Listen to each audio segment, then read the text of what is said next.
زندگی گزارنے کے 1000 سلیقے ہمارے گھروں کو دیے ہیں. اور یاد رکھو، آج میری بہنوں اور بچیوں سے ضرور کہوں گا، جتنا کربلا تم سنو گی سب فاطمہ کی گود سے نکلے ہوئے شہزادوں کا ہی کربلا ہے. پوری دنیا کو اگر کسی نے حسن دیا ہے تو زہرا نے دیا. پوری دنیا کو امامت کا بادشاہ حسین اگر دیا ہے تو فاطمہ نے دیا ہے. پیر سے اپنے جھولا جھولاتی تھی، ہاتھ سے روٹیاں بناتی تھی. ہاتھ سے روٹیاں بناتے، پیر سے جھولا جھولاتی. اس جھولا جھولانے کے وقت بھی کئی آیتیں ہیں پڑھتی رہتی تھی. طٰہٰ ما انزلنا علیک القرآن لتشقیٰ، کبھی یاسین والقرآن الحکیم. یہ قرآن کی صورتیں تلاوت ہو رہی ہیں، حسنین کریمین کو جھولے جھلائے جا رہے ہیں. یہاں تو ہم گانے فلاں فلاں چیزیں گا کر کے بچوں کو سلانے کی عادت ڈالتے ہیں. حسنین کریمین نے تو اپنی ماں سے قرآن کی لوریاں سنی ہیں. رسول کریم صلی اللہ تعالی علیہ وسلم کا یہ گھرانہ جو پورے دین اسلام کو بچانے کا ضامن ہے. دیکھیں آپ، حضور جب نجران کے عیسائیوں کے ساتھ مقابلے کے لیے بھی چلے تھے تو انہی گھر والوں کو لے کر چلے تھے. میں کل اہل بیت کے ذکر میں عرض کروں گا، سیدہ ظاہرہ طیبہ طاہرہ جان احمد کی راحت پہ لاکھوں سلام.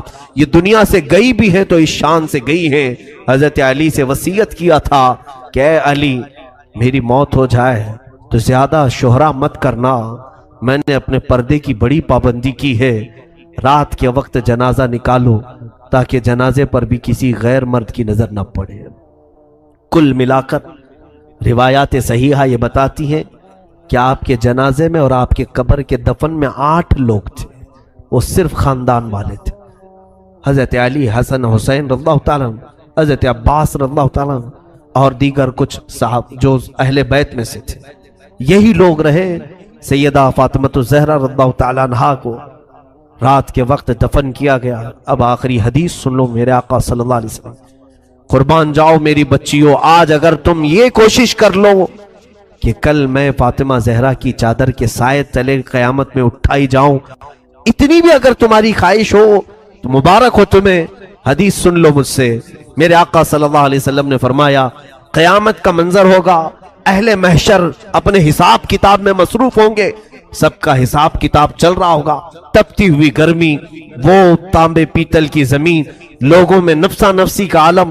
اچانک ایک منادی، ایک فرشتہ اعلان کرے گا، یا اہل محشر غضوا ابصارکم فإن فاطمہ بنت محمد تمر الی الجنہ. اے محشر کے میدان میں کھڑے ہونے والے لوگوں، سب اپنی نگاہیں نیچی کر لو، اس لیے کہ محمد عربی صلی اللہ علیہ وسلم کی بیٹی فاطمہ جنت کی طرف جا رہی ہے. 70,000 عورتوں کے جھرمٹ میں حضرت فاطمہ جنت میں جا رہی ہوں گی. قیامت کے دن بھی حکم ہوگا کہ نگاہیں نیچی کرو، نگاہیں نیچی کرو. شان والی فاطمہ جا رہی ہے، رسول پاک کی گھر والی جا رہی ہے. میرے عزیزوں، آج بچیوں کو یہ واقعات سنائیں، اپنی بہنوں کو یہ سیرتیں سنائیں تاکہ ان کے اندر عفت، حیا اور جذبہ حجاب پیدا ہو. بے حیا عورتوں کے قصے سناؤ گے تو بے حیا بنیں گی. گندے سیریل اور گندے فلموں کو دکھاؤ گے تو ویسے ہی بننے کی عادتیں آئیں گی. کبھی کبھار میں عورتوں سے گزارش کروں گا، پوری زندگی ٹی وی پر نہ گزاریں، تھوڑا کبھی کبھار سیرت فاطمہ کو پڑھ لیا کریں. رسول کریم صلی اللہ علیہ وسلم کے گھر والیوں کی سیرت پڑھ لیا کریں. یاد رکھنا، اگر تم نے سیرت بھی پڑھ لی، آج حسن و حسین نہیں صحیح، غلام حسن اور غلام حسین تو ضرور پیدا ہوگا. تمہاری گودوں میں نونہال آئیں گے جو امت کی اصلاح کا کام کریں گے. میں دعا کرتا ہوں بارگاہ رب العزت میں، خدایا بحق بنی فاطمہ کہ برقول ایمان کنم خاتمہ. اگر دعوت امرت کنی ور قبول، منو دست دامان آل رسول. قل یا ایوہ الکافرون لا اعبد ما تعبدون. اے محبوب آپ فرما دے، اے کافروں میں اس کی عبادت نہیں کرتا جس کی تم کرتے ہو. عاشقوں کو ہر زمانے میں یاد رکھا جاتا ہے. مجھے پنجابی نہیں آتی، لیکن پنجابی شاعر پیر مہر علی گولروی نے جب حضور پاک کا دیدار کیا اور پڑھا تھا تو ان کا قصیدہ پڑھتے ہیں تو جھومنے لگتے ہیں. مکھ چند بدر شاشانی ہے، ماتھے چمکے لٹھ نورانی نورانی ہے کالی زلف تے اکھ مستانی ہے مخمور اکھے ہن مد بھریاں اس صورت نو میں جان اکھاں کی جان جہاں اکھاں سچ اکھاں رب دی شان اکھاں اس شان تو شانہ سب نبیاں سبحان اللہ ما اجملکا ما اکملکا ما احسنکا کتے مہر علی کتے تیری سنا گستاخ اکھے کتی جاریا اور اسی کی ترجمانی بریلی کے امام نے کیا تھا کہ وہ کمال حسن حضور ہے کہ گمان نقص جہاں نہیں یہی پھول خار سے دور ہے یہی شمع ہے کہ دھواں نہیں. آپ کو حالات کے اعتبار سے کبھی کوئی ایسا ڈیگریڈ کرتا ہو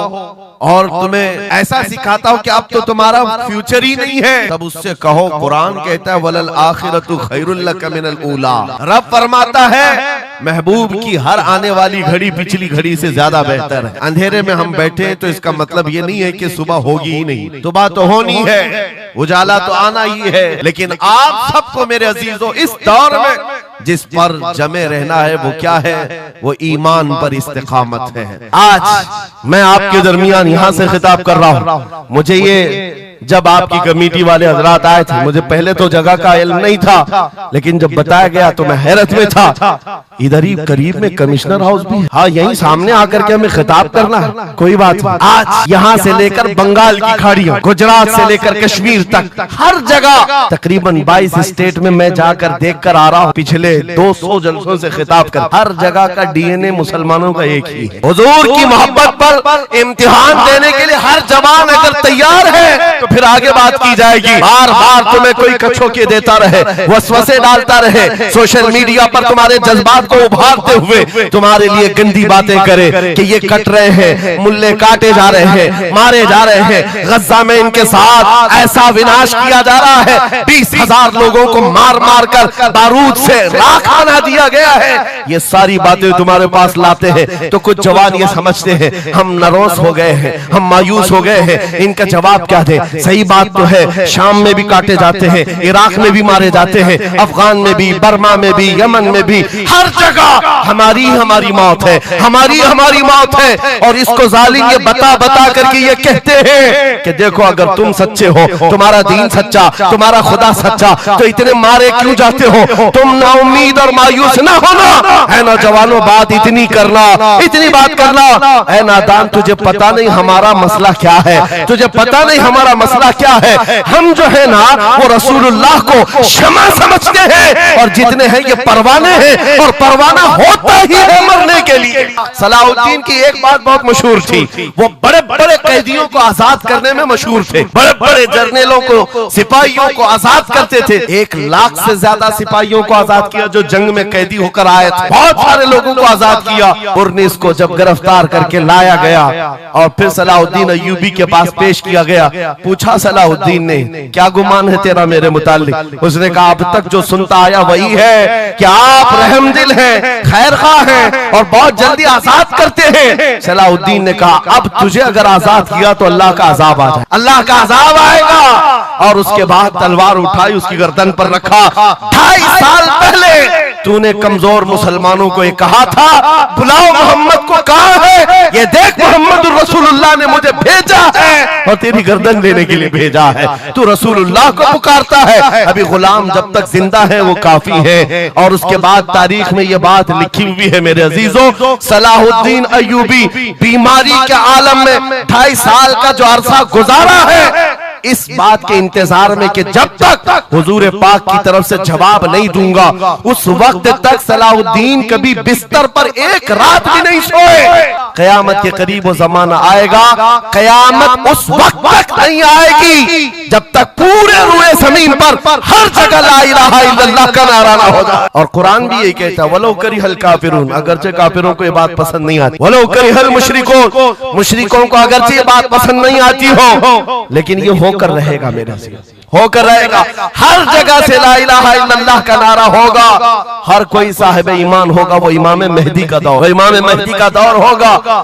ہماری یہ باتیں کچھ لوگوں کو کڑوی لگتی ہیں تو کیا کریں, 1400 سال سے قرآن ہمیں بتا رہا ہے. اور ہم جو بات کر رہے ہیں یہ 100% یقین کے ساتھ کہہ رہے ہیں. چٹی والے بابا نہیں ہم, ہاں مائنڈ پروگرامنگ والے, مائنڈ ریڈنگ والے نہیں ہیں. ہم رسول اللہ کی باتیں تمہارے تک پہنچانے والے. تمہاری چٹی غلط ہو سکتی ہے, مدینے کی خبر کبھی نہیں جھوٹ. میرے آقا صلی اللہ تعالیٰ علیہ وسلم کے دربار میں مشرکین آئے تھے، انہوں نے کہا تھا ہم آپ کے ساتھ رہیں گے، بس شرط اتنی ہے کہ ہمارے بتوں پر ایک بار آپ ہاتھ رکھ دو۔ حضور پاک نے فرمایا ہاتھ تو دور کی بات نظر اٹھا کے بھی نہیں دے، اور قرآن کی پوری سورہ نازل ہوئی، قل یا ایھا الکافرون لا اعبد ما تعبدون، اے محبوب آپ فرما دے اے کافروں میں اس کی عبادت نہیں کرتا جس کی تم کرتے ہو۔ ارے سب حالات ہو گئے، ابھی ختم ہو گئے، اب کیا کرنا ہے؟ ایک جملہ میرا نوٹ کر کے یاد رکھو، کسی مسجد میں ایک بت رکھ دینے سے مسجد بت کدا کبھی نہیں بنتی، مسجد بت کدا کبھی نہیں بنتی۔ تاریخ گواہ ہے کعبے کے اندر 360 رکھے تھے، تب بھی کعبہ کعبہ ہی تھا۔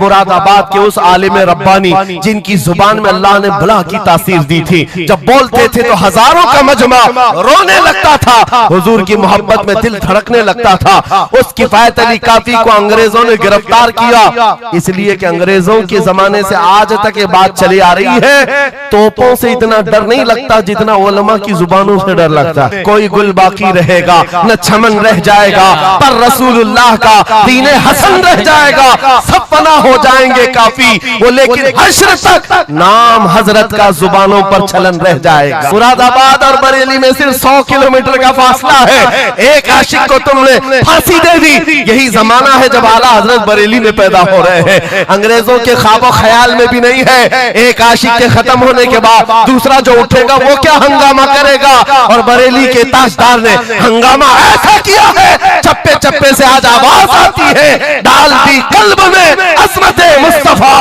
سیدی اعلیٰ حضرت پہ لاکھوں سلام۔ فاعوذ باللہ من الشیطان الرجیم، بسم اللہ الرحمن الرحیم، وَلِلَّهِ الْعِزَّةُ وَلِرَسُولِهِ وَلِلْمُؤْمِنِينَ وَلَكِنَّ الْمُنَافِقِينَ لَا يَعْلَمُونَ صدق اللہ مولانا العظیم۔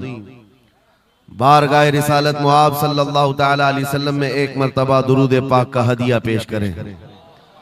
اللہم صلی علی سیدنا و مولانا محمد معدن الجود والکرم وآلہ واصحابہ الکرام وابنہ الکریم وبارک وسلم صلاة دائمتا سرمدا ابدا۔ آبرو ما زنام مصطفیٰ است، ہم سب کی عزت و آبرو مصطفیٰ کریم کے نام سے وابستہ ہے، اور جس کو امام اہل سنت فاضل بریلوی رحمت اللہ تعالیٰ علیہ یوں فرماتے ہیں، عرض کرتے ہیں، یا رسول اللہ خلق کے حاکم ہو تم، رزق کے قاسم ہو تم، خلق کے حاکم ہو تم، رزق کے قاسم ہو تم، جو ملا تم سے ملا تم پہ کروڑوں درود۔ ہمارے پاس جو کچھ بھی ہے وہ مصطفیٰ کریم صلی اللہ تعالیٰ علیہ وسلم سے ہمیں دیا گیا ہے۔ اسی کو اعلیٰ حضرت یوں بھی کہتے ہیں بارگاہ مصطفیٰ کریم صلی اللہ تعالیٰ علیہ وسلم میں، یا رسول اللہ تم ہو حفیظ و مغیث، کیا ہے وہ دشمن خبیث؟ تم ہو حفیظ و مغیث، کیا ہے وہ دشمن خبیث؟ تم ہو تو پھر خوف کیا، تم پہ کروڑوں درود۔ یعنی کل اثاثہ ہمارے پاس، کل کائنات ہمارے پاس جو ہے تاجدار مدینہ کی ذات ہے۔ اسی لیے میرے عزیزو فاضل بریلوی رحمت اللہ تعالیٰ علیہ نے جو فرمایا اس کا کل خلاصہ یہی ہے کہ ہمارے پاس جو کل کائنات ہے وہ تاجدار مدینہ کی ذات ہے۔ اسی لیے اے سنیوں آج ہمارے پاس سے بہت ساری چیزیں چھن گئی ہیں، لوٹ لی گئی ہیں، ختم ہو گئی ہیں، لیکن اس کے باوجود بھی آپ کے لیے حکم یہ ہے کہ آپ کو نراش ہو کر مایوس ہو کر جینے کی کوئی بھی ضرورت نہیں، کبھی ضرورت نہیں۔ اگرچہ ہمارا گھر، ہماری چھت اور سب کچھ لٹ جائے تب بھی ہم فخر کے ساتھ اس زمین پر جی سکتے ہیں۔ وجہ کیا ہے؟ دنیا کے پاس تخت و تاج تو آ سکتا ہے لیکن گنبد خضرا کی چھاؤں ہمارے پاس۔ نبی پاک صلی اللہ تعالیٰ علیہ وسلم کی جو نسبت پاک ہے یہ تمہارے فخر کے لیے کافی ہے، تمہاری عزتوں کے لیے کافی ہے۔ ایک مرتبہ ایسا ہوا، بخاری شریف کی حدیث بھی ہے کہ رسول پاک صلی اللہ تعالیٰ علیہ وسلم ایک جنگ سے آنے کے بعد مال غنیمت جب تقسیم فرما رہے تھے جو مال ہوتا تھا وہ مجاہدین صحابہ کے درمیان بانٹا جاتا تھا. تو جنگ میں شریک جو صحابہ تھے اس میں مہاجرین بھی تھے، انصار بھی تھے. اور آپ جانتے ہیں مہاجرین جو ہجرت کر کے آئے ہوئے مکہ سے، اور انصار جو مدینہ طیبہ کے رہنے والے. اب حضور پاک صلی اللہ تعالی علیہ وسلم نے جب مال تقسیم فرمایا تو اس میں مہاجرین کو تھوڑا سا مال زیادہ دے دیا. مہاجرین کو مال تھوڑا سا زیادہ دے دیا گیا اور انصار کو مال تھوڑا سا کم دیا گیا. یہ بات پھیلنے لگی، اور جب حضور پاک صلی اللہ تعالی علیہ وسلم کی بارگاہ میں یہ بات آئی کہ انصار کے درمیان یہ بات چل رہی ہے کہ اللہ کے نبی صلی اللہ تعالی علیہ وسلم نے مہاجرین کو تھوڑا سا مال زیادہ دے دیا ہے، مہاجرین کو تھوڑا سا مال زیادہ دے دیا ہے، اپنے گاؤں والوں کو زیادہ مال دے دیا ہے. تو یہ بات جب پھیلی تو حضور پاک صلی اللہ علیہ وسلم نے انصار قبیلے کے سردار سعد ابن معاذ کو بلایا اور پوچھا کیا تمہارے قبیلے میں یہ بات چل رہی ہے؟ انہوں نے کہا ہاں یا رسول اللہ، انصار کے دلوں میں یہ بات آئی ہے کہ آپ نے مال مہاجرین کو تھوڑا زیادہ دیا ہے. حضور نے فرمایا بلاؤ سارے انصار کو. ایک جگہ بلایا اور اس پر جب سارے انصار جمع ہوئے تو پوچھا حضور نے کیا تمہارے دلوں میں ایسی بات ہے کہ میں نے مال مہاجرین کو تھوڑا زیادہ دے دیا؟ سبوں نے کہا ہاں آقا، ہمارے دل میں یہ بات چل رہی ہے، مال کے لیے بات تھی. نبی پاک صلی اللہ علیہ وسلم نے ایسی تقریر فرمائی تھی، ایسا خطبہ دیا تھا، انصار کی آنکھیں بھیگ گئیں. صحابہ کہتے ہیں ہماری داڑھیوں سے آنسو گر رہے تھے. اللہ کے نبی صلی اللہ علیہ وسلم نے فرمایا، طویل حدیث آخری جملہ میں کہہ رہا ہوں جو میرے لیے عنوان سے ریلیٹڈ ہے، میرے گفتگو سے ریلیٹڈ جو بات ہے وہ عرض کر رہا ہوں. نبی پاک صلی اللہ علیہ وسلم نے فرمایا اے انصار، یہ بات صحیح ہے کہ میں نے تھوڑا مال مہاجرین کو زیادہ دیا ہے، لیکن کیا تم اس بات سے راضی نہیں ہو؟ کیا اس بات سے تم مطمئن نہیں ہو کہ لوگ ساری دنیا لے جائیں اور جس کے پاس دنیا نہ ہو وہ محمد الرسول اللہ کو لے جائے؟ جن غریبوں کے پاس مال نہ ہو میرے آقا نے فرمایا وہ اللہ کے رسول کو ساتھ لے جائے. آج ہمارے پاس فخر کرنے کا سب سے بڑا ذریعہ میرے مصطفیٰ کی محبت، نبی کریم صلی اللہ تعالی علیہ وسلم کی نسبت پاک ہے. اسی لیے آپ کو حالات کے اعتبار سے کبھی کوئی ایسا ڈیگریڈ کرتا ہو اور تمہیں ایسا سکھاتا ہو کہ اب تو تمہارا فیوچر ہی نہیں ہے، تب اس سے کہو قرآن کہتا ہے وَلَلْآخِرَةُ خَيْرٌ لَكَ مِنَ الْأُولَى. رب فرماتا ہے محبوب کی ہر آنے والی گھڑی پچھلی گھڑی سے زیادہ بہتر ہے. آئے گا، اچھا وقت بھی آئے گا. اندھیرے میں ہم بیٹھے تو اس کا مطلب یہ نہیں ہے کہ صبح ہوگی ہی نہیں، صبح تو ہونی ہے، اجالا تو آنا ہی ہے. لیکن آپ سب کو میرے عزیزوں اس دور میں جس پر جمع رہنا ہے وہ کیا ہے؟ وہ ایمان پر استقامت ہے. اپنے دین کا سودا ہونے نہیں دینا، حضور پاک کی محبت میں کوئی کمی آنے نہ دینا. میں تو کہتا ہوں اس خچر سے زیادہ غیرت مند کون ہو سکتا ہے جو مدینہ طیبہ کا ہے. گدھا جس کو آپ کہہ سکتے ہو یا گھوڑا جس کو کہہ سکتے ہو، ان دونوں کے بیچ میں ایک نسل ہوتی خچر کی. خچر حضور پاک صلی اللہ تعالی علیہ وسلم کے پاس ایک خچر تحفے میں لایا گیا تھا خیبر کی جنگ میں. حضور پاک نے قبول کیا. یہودیوں کا علاقہ ہے خیبر، وہاں حضور پاک صلی اللہ علیہ وسلم کی بارگاہ میں جب یہ ہدیتاً آیا، اور وہ ہدیہ جس پر حضور نے سواری کی، زندگی بھر میرے آقا صلی اللہ علیہ وسلم جس خچر پر سواری کرتے رہے یہ تحفے میں آیا تھا. جانتے ہو جس وقت یہ خچر حضور کی بارگاہ میں ہدیتاً پیش کیا گیا، نبی پاک صلی اللہ تعالی علیہ وسلم سے وہ اپنا سر ہلا ہلا کر کے بات کر رہا تھا اور حضور مسکرا رہے تھے. صحابہ نے پوچھا آقا یہ کیا کہہ رہا ہے؟ سنو توجہ، ہم امت ہیں اور حضور پاک صلی اللہ تعالی علیہ وسلم سے محبت کرنے کی بات کرتے ہیں. اشرف المخلوقات جانور نہیں، لیکن ایک جانور نبی پاک صلی اللہ علیہ وسلم کے دربار میں کیا کہہ رہا ہے؟ حضور فرماتے ہیں یہ خچر مجھ سے کہہ رہا ہے آقا اب تک میں ایک یہودی کی ملکیت میں تھا، میرا مالک یہودی تھا اور اسی کے گھر میں رہتا تھا، وہ مجھ سے سامان لدواتا تھا ادھر سے ادھر، لیکن یا رسول اللہ صلی اللہ علیہ وسلم جب کبھی وہ میری پیٹھ پر بیٹھنا چاہتا میں گرا دیتا، میں بیٹھنے نہیں دیتا تھا۔ خچر کہہ رہا ہے یہودی میرا مالک تھا، لیکن جب بھی وہ بیٹھنے کی کوشش کرتا میری پیٹھ پر میں اسے گرا دیتا۔ حضور فرماتے ہیں اس سے پوچھا ایسا تو کیوں کرتا تھا، ایسا تو کیوں کرتا تھا؟ سنو میرے عزیزوں، خچر کہتا آقا میں ان خچروں کی نسل میں ہوں کہ میرے باپ داداؤں کی پیٹھ پر اللہ کے نبی سواری کیا کرتے تھے، بنی اسرائیل کے انبیاء سواری کرتے تھے، اور ان کی نسل کا میں آخری خچر ہوں، اور سلسلہ انبیاء میں آپ آخری نبی ہیں۔ مجھے میری ماں نے یہ کہا تھا کہ اپنی پیٹھ سنبھال کر رکھنا، اس پر تاجدار انبیاء سواری کرے۔ سبحان اللہ سبحان اللہ۔ خچروں کو اتنا علم ہے، ان قادیانی گدھوں کو علم نہیں۔ خچر کا عقیدہ ہے کہ اللہ کے نبی آخری نبی ہیں، آخری رسول ہیں۔ میرے عزیزو اپنی پیٹھ کو سنبھال کر رکھا کہ کوئی اور بیٹھنے نہ پائے، کہ اللہ کے رسول بیٹھنے والے ہیں۔ اور اس کے بعد آپ کو پتا ہے اس خچر پر سواری صرف رسول اللہ نے فرمائی، اور وہ خچر کتنا غیرت مند تھا، کتنا غیرت مند تھا کہ اس پیٹھ پر کسی اور آلائش کو اور ناپاکی کو کبھی گوارا نہیں کیا۔ اور حد تو یہ ہے حدیثوں میں موجود ہے، حضور پاک صلی اللہ تعالی علیہ وسلم کی جب وفات ہوئی تو یہ زندہ رہا، لیکن جانتے ہو صرف 3 دن کے بعد بیر غرس یہ کنواں ہے جس میں چھلانگ لگا کر یہ جان دے دی کہ اب اس کے بعد کوئی نہیں بیٹھے گا جو رسول اللہ کی سواری ہے۔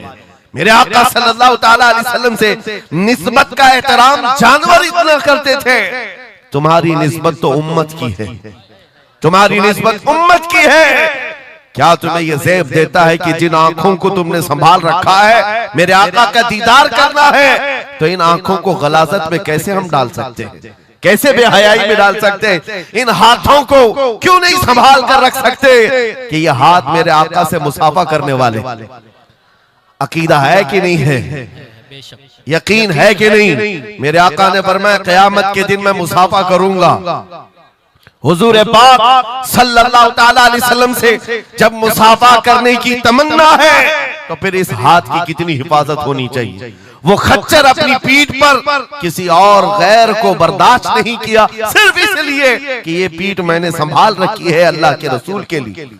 آج ہم بچ سکتے ہیں اپنے ہاتھوں کو، اپنے پیروں کو، اپنی آنکھوں کو، اپنی زبان کو صرف اس لیے بچا کر رکھیں کہ یہ ساری امانت رسول اللہ کی ہے۔ کیوں؟ بریلی سے یہی تو آواز آتی ہے، ہمارا اپنا کچھ نہیں ہے، دہن میں زبان تمہارے لیے۔ یا رسول اللہ بدن میں ہے جان، اور ہم آئے یہاں اور اٹھے بھی وہاں جب رسول اللہ کے لیے جینا ہے تو میرے عزیزوں ہمیں ہر شے کی حفاظت بھی ضروری ہے۔ کہیں ایسا نہ ہو کہ ہماری گردن میں کوئی دوسرا پٹا ڈالنے کی کوشش کر رہے، کبھی نہ ہو کہ کسی اور کی غلامی کا پٹا ہماری گلے میں پڑ جائے۔ نہیں، ہم رسول اللہ کے جنت رسول اللہ۔ دنیا اگر ہمیں پہچانے تو بیدم وارسی کا وہ شعر یاد رکھو۔ بیدم وارسی بڑے عاشق رسول ہیں، کہتے ہیں سکے طیبہ سب مجھے کہہ کر کے پکاریں، بیدم یہی رکھی ہو میری پہچان مدینے والے۔ دعا یہ کرتے تھے کہ اے اللہ، اے رسول پاک میری پہچان اتنی بنا دے کہ دنیا مجھے طیبہ کا کتا کہے، اس کے علاوہ میری کوئی پہچان نہ ہو۔ مجھے دنیا اگر پہچانے تو حضور کے نام سے پہچانے۔ عزیزان گرامی وقار، اتنی غیرت تو تمہارے اندر آنی چاہیے کہ حضور پاک صلی اللہ تعالی علیہ وسلم سے ہمارا نام جڑا ہوا ہے اور ہمیں ہر شے کو سنبھال کر رکھنا ہے۔ صرف ایک بات میں بتا دوں، بہت سارے نوجوان محبت کرتے ہیں ہم سے، ہمیں پتا ہے بے انتہا محبت کرتے ہیں۔ کسی نوجوان کو اٹھا کر میں کہوں یہ لے میرا امامہ، میں آج تجھے پہنا دیتا ہوں، خوشی سے وہ لے کر کے جائے، ظاہر سی بات ہے اس کے دل میں اگر میری محبت ہے تو یہ امامہ پہن کر کے نکل جائے۔ میں اس سے پوچھتا ہوں کہ جب یہ سر پر امامہ ہو تو کیا شراب کی دکان پر کھڑے ہو سکتے ہو؟ کیا کسی آوارہ گردی میں جا سکتے ہو سر کے امامے کی قدر تم رکھے ہوئے؟ بار بار دل میں یہ خیال آئے گا کہ نہیں، میں اس لباس کے ساتھ، اس امامے کے ساتھ یہاں کھڑا رہوں گا تو دنیا کیا سوچے گی؟ صرف میں تو ایک نکما آدمی ہوں. میرے امامے کو پہننے کے بعد تمہارا احساس یہ ہو سکتا ہے کہ مجھے نہ شراب کے اڈے پر جانا ہوگا، نہ تاش کے پتوں پر، نہ ہی آوارہ گردی میں، نہ کسی گلی کوچے میں، بلکہ اسے احترام لازم ہوتا ہے. میرے عزیزوں، میرے امامے کی کیا بات، تمہاری گردن پر تو رسول اللہ کی نسبت کا پٹا ہے. جس جگہ پر ہو صرف اتنا خیال آ جائے کہ میں نبی پاک صلی اللہ علیہ وسلم کا غلام ہوں، کل کو میرے بد عمل کردار سے، میرے کسی برے اخلاق سے دنیا حضور کی طرف انگلی نہ اٹھائے، نبی پاک صلی اللہ تعالیٰ علیہ وسلم کی طرف انگلی نہ اٹھائے. یہ آج آپ کی ضرورت ہے میرے عزیزوں.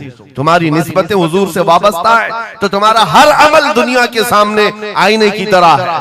جانتے ہو جب عید ہو، بقرعید ہو کہ جلوس عید میلاد ہو، دنیا تمہیں دیکھتی ہے اور پہچاننا چاہتی ہے کہ کون ہے محمد صلی اللہ علیہ وسلم. تم اپنے اخلاق سے سفیر ہو، ترجمان ہو رسول اللہ کے، اپنے اعمال سے حضور پاک صلی اللہ علیہ وسلم کی ترجمانی کر سکتے ہو اور دنیا حضور کی تک پہنچنے کا تم ذریعہ بن سکتے ہو. آج ایک حدیث میں آپ کے سامنے رکھتا ہوں. حضرت عمر فاروق کا دور ہے. ایک شخص مدینہ طیبہ میں قرضہ لیا تھا کسی سے اور قرض چکا نہیں پا رہا تھا، اور وہ بھی صحابی ہیں جن سے قرضہ لیا ہے. انہوں نے آ کر کے مقدمہ کر دیا حضرت عمر کے پاس.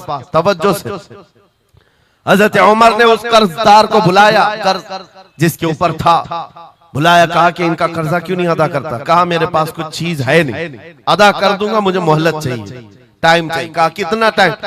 بس 2 دن کا وقت دے دیں، میں جاؤں گا اپنے وطن اور آ کر کے مدینے میں ان کا قرضہ ادا کر دوں گا. لیکن اب وہ پکڑا گیا ہوا آدمی ہے، اس کو چھوڑے تو کس کی ضمانت پر چھوڑے؟ ظاہر سی بات ہے کورٹ میں جب تمہاری گرفتاری ہو جائے، کچہری میں کورٹ میں حاضری ہوتی ہے تو کوئی نہ کوئی ضامن ہوتا ہے جس کی ضمانت پر تمہیں بیل دی جاتی ہے. حضرت عمر نے پوچھا کوئی تمہارا ضمانت لینے والا ہے یہاں مدینے میں؟ کہا یا رسول اللہ، حضرت عمر سے، یا امیر المومنین یہاں پر کوئی میرا ایسا ہے نہیں جو ضمانت لے سکتا ہے کیونکہ میں نیا ہوں، ضمانت کوئی لینے والا ہے نہیں. کہا پھر کیسے جائے گا، بیل کیسے دی جائے گی؟ بھرے مجمع میں سے ایک صحابی حضرت ابو درداء کھڑے ہوتے ہیں، کہتے ہیں امیر المومنین میں اس کی ضمانت لیتا ہوں، میں اس کی ضمانت لیتا ہوں. حضرت عمر فاروق نے کہا اگر یہ بندہ 2 دن کے بعد نہیں لوٹا تو تمہیں جیل میں رکھا جائے گا. ضامن کے ساتھ یہی ہوتا ہے نا. تو انہوں نے کہا مجھے تسلیم ہے. حضرت عمر کے پاس انہوں نے قبول کر لیا اور وہ بندہ چلا گیا. 3 لوگ ہیں یہاں پر، ایک قرض دیا ہوا آدمی، ایک قرض لیا ہوا اور ایک ضمانت دیا ہوا. یہ تینوں لوگ عدالت سے ریلیٹڈ ہیں. ابھی 2 دن گزر گئے، حضرت عمر انتظار کر رہے تھے. شام قریب آ گئی، عدالت لگی ہوئی تھی. آپ نے پوچھا کہ فلاں جو قرضدار تھا آیا؟ لوگوں نے کہا ابھی نہیں آیا. کہا بلاؤ ابو درداء کو جنہوں نے ضمانت دی تھی. بلایا گیا، کہا تمہاری گرفتاری ہو سکتی ہے، تم نے جس کی ضمانت لی تھی وہ نہیں آیا. حضرت ابو درداء کہتے میرا یقین ہے وہ آئے گا، میرا یقین ہے وہ آئے گا. مغرب ہونے سے پہلے پہلے وہ بندہ دیہات کا رہنے والا دوڑتا ہوا آ گیا، قرضہ واپس لے کر کے آیا. حضرت عمر کے پاس جب اس نے رکھا کہ یہ میرے قرض کی واپس میں امانت لے کر کے آیا ہوں، بلائیں اس صحابی کو جن کا قرضہ میں نے لیا تھا. وہ صحابی آئے، کہا کہ 2 دن کا یہ وقت لیا تھا اور واپس لا کر تمہارا قرضہ دے دیا ہے. اس صحابی نے کہا امیر المومنین میں معاف کرتا ہوں، مجھے نہیں چاہیے قرض، واپس نہیں چاہیے. عجیب معاملہ. کہا میں معاف کرتا ہوں. اب سنو، ہر ایک سے حضرت عمر نے پوچھا، اس دیہاتی شخص سے پوچھا. تینوں کی جو بات ہے وہ سب سے زیادہ امپورٹنٹ ہے آج ہمارے لیے. اس قرضدار سے پوچھا تو بھاگ گیا تھا، اپنے گھر گیا تھا اور یہاں مدینے میں کوئی تجھے پہچانتا نہیں تھا، گیا تھا تو واپس وہیں سے وہیں چلا جاتا کہیں تو تجھے ڈھونڈنا مشکل ہوتا. کیا بات ہے کہ تو واپس لوٹ کر کے آیا اس قرضے کو ادا کرنے کے لیے؟ وہ غریب انسان کہتا ہے امیر المومنین چاہتا تو میرے پاس راستے تھے، ادھر سے ادھر بھاگ جاتا. مسلمانوں سنو، جو لوگ دھوکہ دھڑی کرتے ہیں اور لوگوں کے پیسے غبن کر کے کھا کر کے بیٹھے رہتے، وہ ایک صحابی ہے، غریب ہے، کہتے ہیں امیر المومنین میں چاہتا تو ادھر سے بھاگ کر چلا جاتا لیکن دل میں یہ خیال آیا کہ اگر میں چلا گیا تو بعد میں دنیا یہ نہ کہے کہ محمد عربی کے غلام غدار ہوتے ہیں، کہیں دنیا یہ نہ کہے کہ محمد عربی کے غلام دھوکے باز ہوتے ہیں۔ میرے عمل سے میرے نبی کی بارگاہ میں کوئی انگلی نہ اٹھائے، اس لیے میں واپس آ گیا۔ دوسرے وہ صحابی کو حضرت عمر نے پوچھا جنہوں نے ضمانت دی تھی، ابو دردہ تم تو اس کو پہچانتے بھی نہیں تھے، تم نے ضمانت کیوں دے دی؟ کیا یقین تھا تمہارا کہ یہ آئے گا؟ حضرت ابو دردہ کہتے ہیں ڈر تو سب کو تھا، اجنبی کو کون ضمانت دیتا ہے، لیکن یا امیر المومنین بات اتنی تھی پورے مجمع میں سناٹا تھا، ایک اجنبی کے لیے ضمانت دینے والا کوئی نہیں تھا۔ میں صرف اس لیے کھڑا ہو گیا کہ کل کو دنیا یہ نہ کہے محمد عربی کے غلاموں میں مدد کرنے کا جذبہ ختم ہو گیا، کوئی حضور کے بارے میں یہ نہ کہہ دے کہ ان کے غلاموں میں رواداری ختم ہو گئی ہے، لوگوں کی مدد کرنے کا جذبہ ختم ہو گیا۔ حضرت عمر نے اس صحابی سے پوچھا جنہوں نے قرضہ چھوڑ دیا، معاف کر دیا، کہا تمہاری وجہ سے تو مقدمہ ہوا تھا، جب وہ قرض لے کر واپس آیا ہے تم نے معاف کیوں کر دیا؟ اس صحابی نے بھی کہا یا امیر المومنین چاہتا تو میں یہ رقم لے کر چلا جاتا، لیکن میں نے بھی دل میں یہ سوچا کہ کل کو دنیا یہ نہ کہے محمد عربی کے غلاموں میں معاف کرنے کا جذبہ بھی ختم ہو گیا ہے۔ تینوں کا عمل حضور سے ریلیٹڈ ہے، تینوں کا عمل نبی پاک صلی اللہ تعالیٰ علیہ وسلم سے تعلق رکھتا ہے۔ اے سنیو، کیا آج ہمارے ہر عمل کے ساتھ ہمیں یہ نہیں سوچنا چاہیے دکان میں بیٹھ کر ہو سکتا ہے تم 1 روپیہ زیادہ کسی کو ڈال دو، 1 روپیہ سے تمہارا کچھ ہوتا نہیں، لیکن ساتھ سامنے آئے ہوئے آدمی کا ایمان بگڑ نہ جائے، کہیں تمہارا چہرہ، تمہاری داڑھی، تمہاری ٹوپی تمہارے نام سے وہ دل میں یہ نفرت نہ پال لے کہ محمد عربی کے غلام جھوٹے ہوتے ہیں، نعوذ باللہ۔ تمہارے عمل سے نبی پاک صلی اللہ تعالیٰ علیہ وسلم کی طرف انگلیاں اٹھائی جا سکتی، اس لیے ہونا بھی تو انگلینڈ کی بات ہے، ماضی قریب کی بات ہے، بس میں ایک کنڈکٹر نے ایک نوجوان کو ½ پاؤنڈ جو پینی ہوتی ہے وہاں پہ ½ پاؤنڈ زیادہ دے دیا تھا، ٹکٹ پیسے لے کر کے واپس جو چینج دینا تھا ½ پاؤنڈ زیادہ دے دیا تھا، وہ نوجوان نے لے لیا، رکھ لیا، کہا اس کو کیوں لوٹاؤں، اس کو کیوں لوٹاؤں، لے کر بیٹھا رہا، 1 گھنٹے کا سفر تھا، دل میں 2-3 مرتبہ خیال آیا ½ پاؤنڈ لے کر کروں بھی کیا، اس کو دے دیتا ہوں، پھر دل میں خیال آیا اس کو دے کر کیا کروں اس کافر کو، بعد میں اسی کشمکش میں بات ایسی آئی کہ وہ نوجوان کہتا ہے بس سے اترنے سے پہلے میں نے وہ ½ پاؤنڈ کنڈکٹر کو دے دیا، کہا آپ نے 1 گھنٹا پہلے میرا ٹکٹ نکالا تھا، اس میں یہ ½ پاؤنڈ آپ نے زیادہ مجھے لوٹایا تھا، یہ لے لیجئے آپ کی۔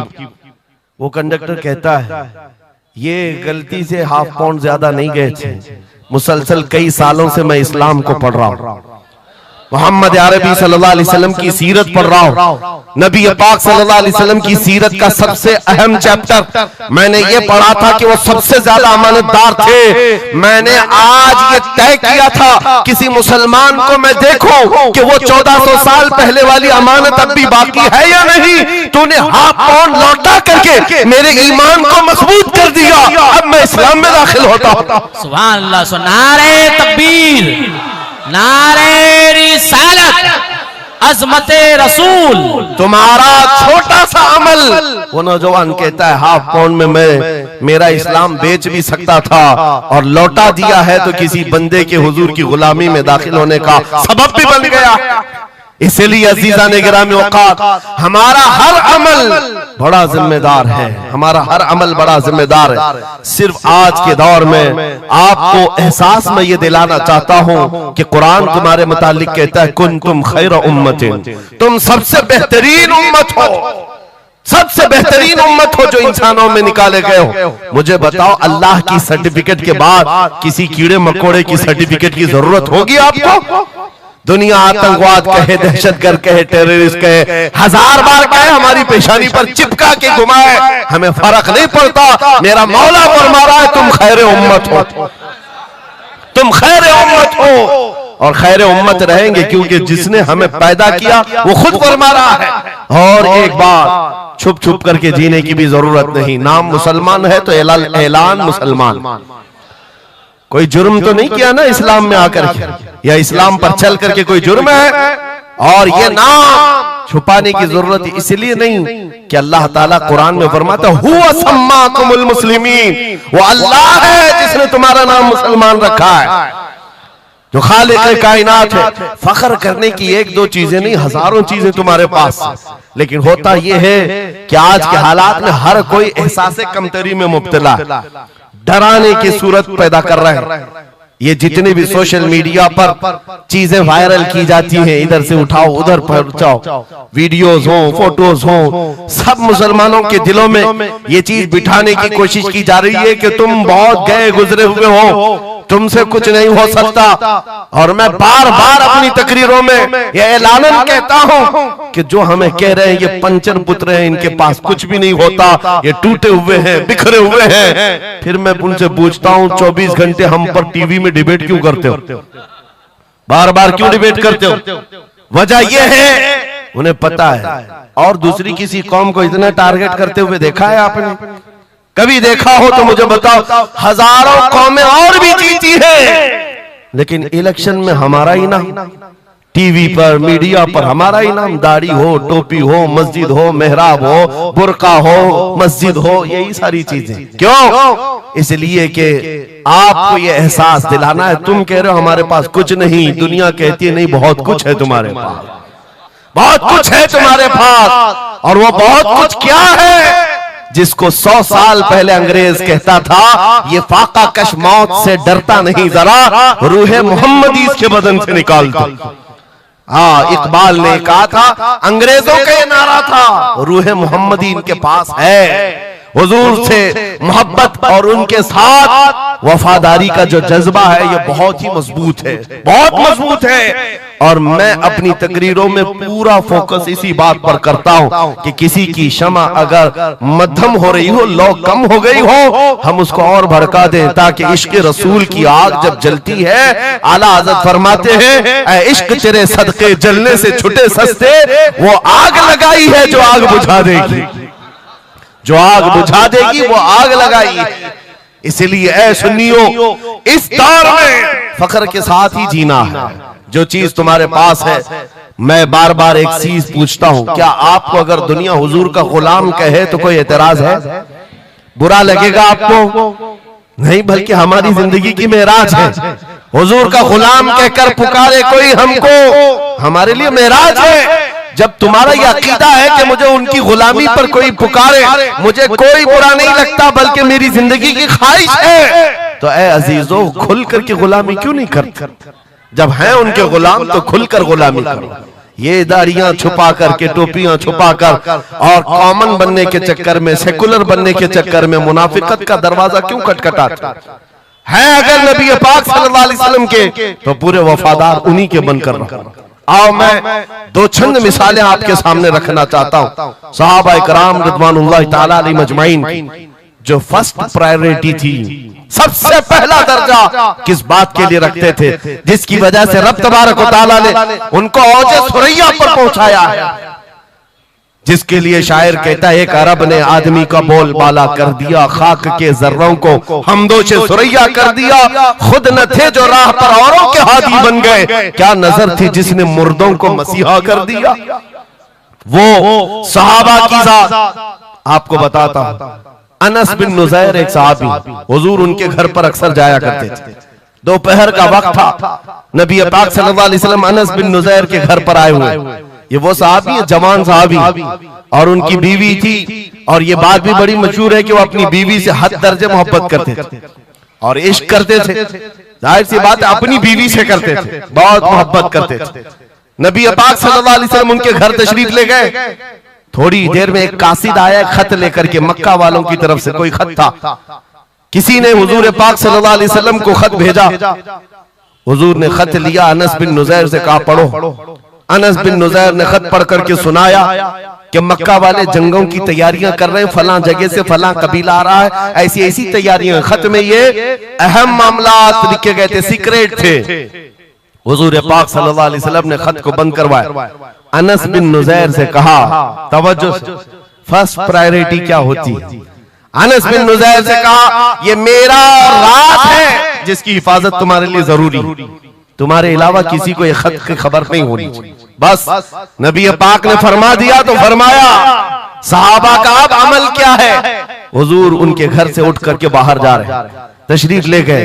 تھوڑی دیر میں بیوی اندر سے آئی، محبوبہ تھی، عشق کرتے تھے، محبت کرتے تھے اپنی بیوی سے۔ آئی، کہا انس بن نزیر سے، کہا کہ اللہ کے رسول آئے تھے، گھر میں کیا باتیں چل رہی تھی؟ انس بن نزیر نے کہا میری محبت اپنی جگہ پر، رسول اللہ کی عزت کا مقام اور اس راز کی بات میں تمہیں میں شریک نہیں کر سکتا، میں نہیں بتا سکتا۔ حد درجہ عشق کرتے، محبت کرتے اس بیوی کو کہا کہ نہیں، یہ بات رسول اللہ کی امانت ہے۔ بیوی نے ہنستے ہوئے کہا انس بن نزیر سے، کہا انس کیا چھپاتے ہو، میں نے سب سن لیا ہے، مکہ والے جنگوں کی تیاریاں کر رہے، فلاں قبیلہ فلاں جگہ، خط میں نے پورا سن لیا۔ اتنا کہنا تھا بیوی کا، انس بن نزیر کھڑے ہو گئے اور سیدھے گردن پکڑ لی اپنی بیوی کی، جس کو محبت کرتے، گردن پکڑ لی۔ کہا میں اس گردن کو اس وقت تک نہیں چھوڑوں گا جب تک رسول اللہ کا فیصلہ نہ آ جائے، کہیں میں مجرم نہ ہو جاؤں کہ رسول اللہ کے راز کو افشا کرنے کے جرم میں عذاب میں مبتلا نہ ہو جاؤں۔ گردن پکڑ کر کے ہی چلے آئے، بارگاہ مصطفیٰ میں آئے، کہا یا رسول اللہ مجھے معاف کر دیں، میں نے آپ کے راز کی حفاظت کی، لیکن میری یہ عورت گھر کے اندر سے سن چکی تھی، میں گردن پکڑا ہوں، آقا اگر آپ فرما دیں تو میں ختم کر دوں اس راز کو، یہ ختم کر جس سے حد درجے محبت کرتے تھے اس بیوی کے بارے میں۔ میرے آقا نے فرمایا انس بن نزیر سے گردن چھوڑ دو، وہ میری صحابیہ، جیسے راز تمہارے پاس محفوظ ہے ویسی راز اس کے پاس بھی محفوظ ہے۔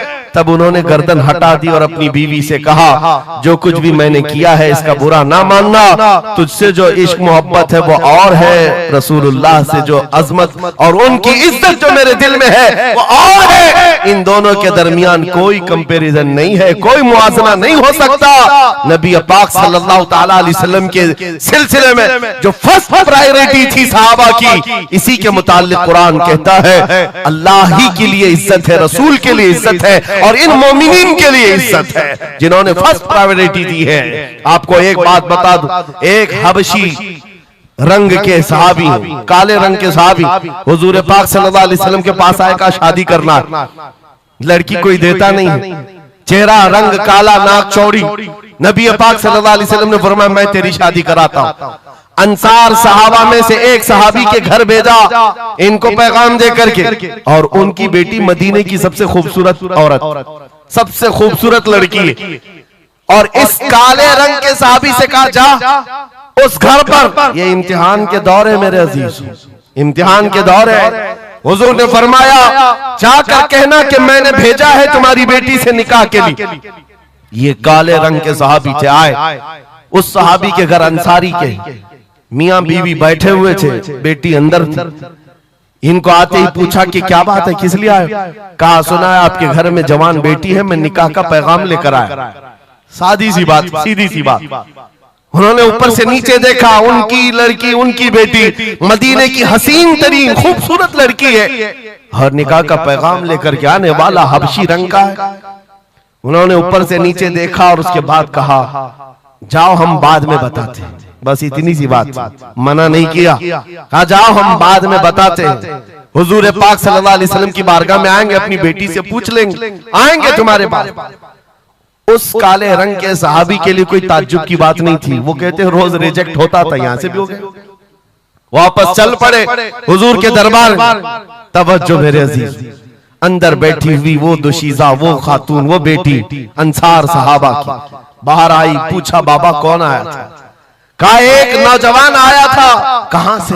رسول اللہ نے بھیجا تھا۔ کس لیے؟ بیٹی نے پوچھا باپ سے، باپ کہتا ہے تیرے نکاح کا پیغام لے کر کے آیا تھا۔ بیٹی نے پوچھا آپ نے کیا کہا؟ کہا کوئی میچ نہیں ہے، تمہارا اور اس کا کوئی میچ نہیں تھا۔ میں نے کہا بعد میں دیکھا جائے گا۔ بیٹی وہیں کھڑی ہو کر کے کہتی ہے بابا آپ کو پتا ہے آپ نے کس قاصد کو واپس بھیجا ہے؟ آپ نے اس آنے والے کے رنگ کو دیکھا، بھیجنے والے کے حسن کو نہیں دیکھا۔ کس نے بھیجا آپ نے وہ نہیں دیکھا۔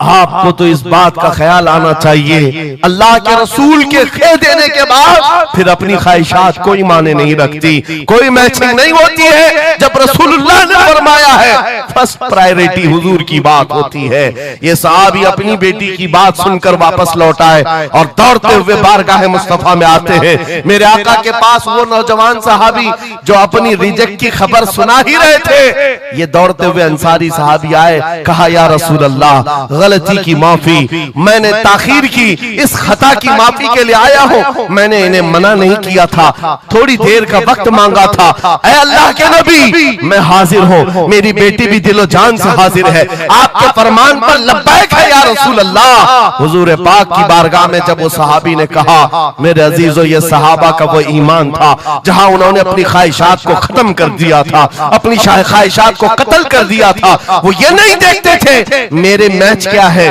میری خواہش کے مطابق کیا چیز ہے۔ آج جیسے دین پر عمل کرنے کے لیے بھی نوجوان یہ سوچتے ہیں میری مرضی کے مطابق ہو تو عمل کروں گا، نہیں، ہم یہاں پر جینے کے لیے آئے ہیں، اپنی مرضی سے جینے کے لیے نہیں آئے، رسول اللہ کی مرضی سے جینے کے لیے آئے ہیں۔ تاج الشریعہ نے جس کے متعلق کہا تھا زندگی یہ نہیں ہے کسی کی کسی کے لیے، زندگی ہے نبی کی نبی کے لیے، نہ سمجھ مرتے ہیں زندگی کے لیے، جینا مرنا ہے سب کچھ نبی کے لیے۔ سبحان اللہ، اللہ نعرہ تکبیر، نعرہ رسالت، نعرہ حیدری، علماء اہل سنت، حضرت علامہ مفتی سلمان اظہری صاحب، سبحان اللہ سبحان اللہ۔ میرے عزیزو ان صحابہ نے فرسٹ پرائیورٹی جو دی ہے وہ غیرت کے ساتھ جیا کرتے تھے کہ حضور کی بات ہے تو پھر سب سے پہلی بات۔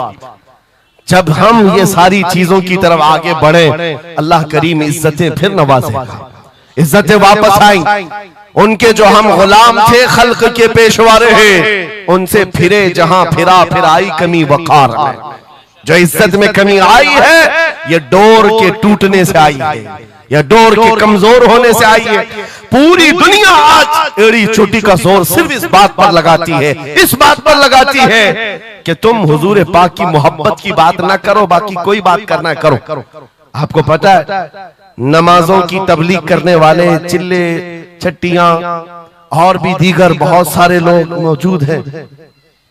چھٹی شریف تو سرکار غریب نواز کی میں نے ساتھ میں کہہ دیا، لیکن نمازوں کی صرف عمل کی تبلیغ کرنے والی بڑی بڑی جماعتیں ہیں، ان سے نہ گورنمنٹ کو کوئی خطرہ ہے نہ اسرائیل کو خطرہ ہے۔ ہاں آپ دیکھ لینا، معلوم کر لینا میرے اس بات۔ اسرائیل جیسا کٹر دشمن اسلام وہ تک